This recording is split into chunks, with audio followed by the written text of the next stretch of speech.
How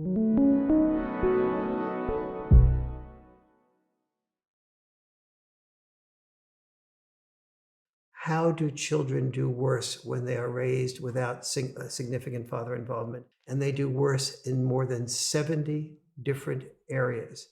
Some years ago, a few years ago, there was a study done by 3 female sociologists of ISIS recruits.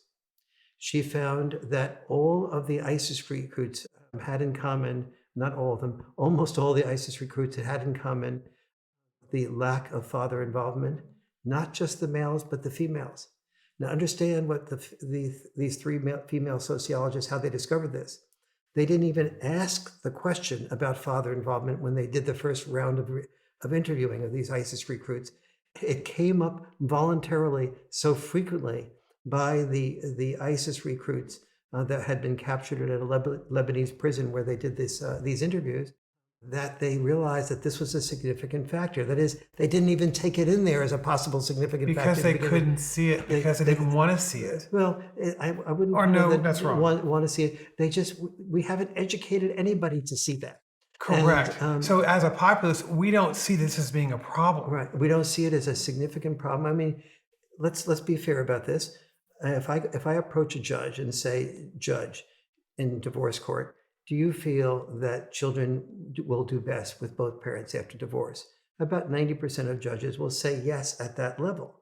But if a particular mother says, I fear my husband, or my husband allowed the children to go to the schoolyard and they got beaten up at the schoolyard, and he went back and watched an NFL game, he's filled with just neglect of the children. He doesn't care about the children. He just cares about himself. And so if the woman expresses fear for herself, then the judge will take his or her propensity to feel that the children will do best with both parents and rule in favor of the mother. Now, when a mother goes to divorce court and she wishes to be free from the man and maybe get involved with a new man and move out of state, and she then goes to a lawyer and say, this is my desire, almost every lawyer will instruct her to say, I'm afraid of my husband. And the lawyer will ask, have you ever been hit by your husband? And if she says no, she said, well, has he ever raised his voice at you? Of course. And so would you be able to say that when he raises his voice at you, you're afraid of him? Yes. Okay, so use the fear word in court. And then that leads the judge to go away from his or her natural instinct to give the children to both parents and to err on the side of giving the children to women predominantly, unless there's overwhelming evidence to the contrary. And so I don't want to ascribe worst intent to anybody, but this is sort of the way it evolves in court and the way it evolved in the lack of consciousness on the part of these 3 female interviewers to discover the lack of father involvement in among ISIS recruits. So if you look at what, so this is ISIS recruits, this is school shootings, this is mass shootings. It's gangs. And this is gangs. It is also, we care a great deal about our children not becoming alcoholics. The alcoholism is far more likely to occur. We have alcoholism, it gets triggered by environmental stress and environmental types of things where we're trying to repress things, and the children who grow up without dads, they don't have guidance to channel their testosterone in constructive ways. When boys don't, in adolescent years, have this enormous surge of testosterone, and we don't have dads to help us know how to respect and treat women, to know how to take risks with women, but not so many risks that the woman feels overwhelmed, then the boy becomes fearful without that father guidance of how does he take risks without being rejected. And he tends to withdraw. Boys without fathers are far more likely to be depressed. They're far more likely to be alienated. They're far more likely to commit suicide.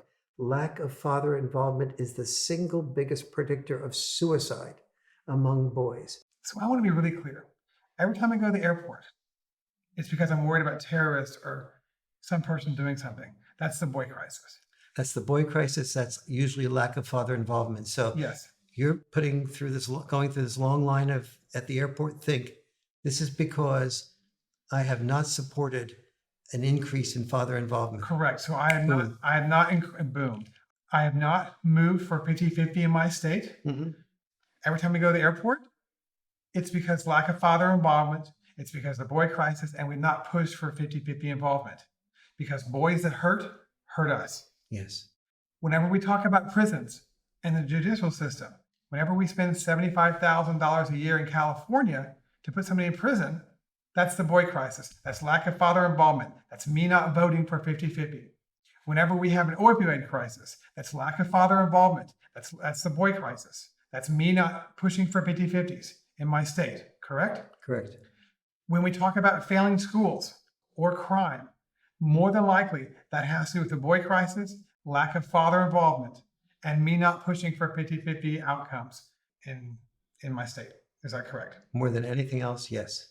All of these costs together are about $3 trillion a year, is what I calculated when I wrote The Boy Crisis. And those are $3 trillion a year that we could be building incentives for boys to be involved in families, programs to honor boys, and instead of saying, Uncle Sam needs you to potentially die as a warrior, to say we are now going to be talking about boys as future father warriors. So let me be clear. Father involvement is not the only variable in the boy crisis. There are about 10 causes of the boy crisis. Some are environmental, some are the purpose for it, like I mentioned before, but some are this historical gap between heroic intelligence and health intelligence. But more than any other single thing of the 10 causes of the boy crisis is lack of father involvement, either minimal father involvement or no father involvement.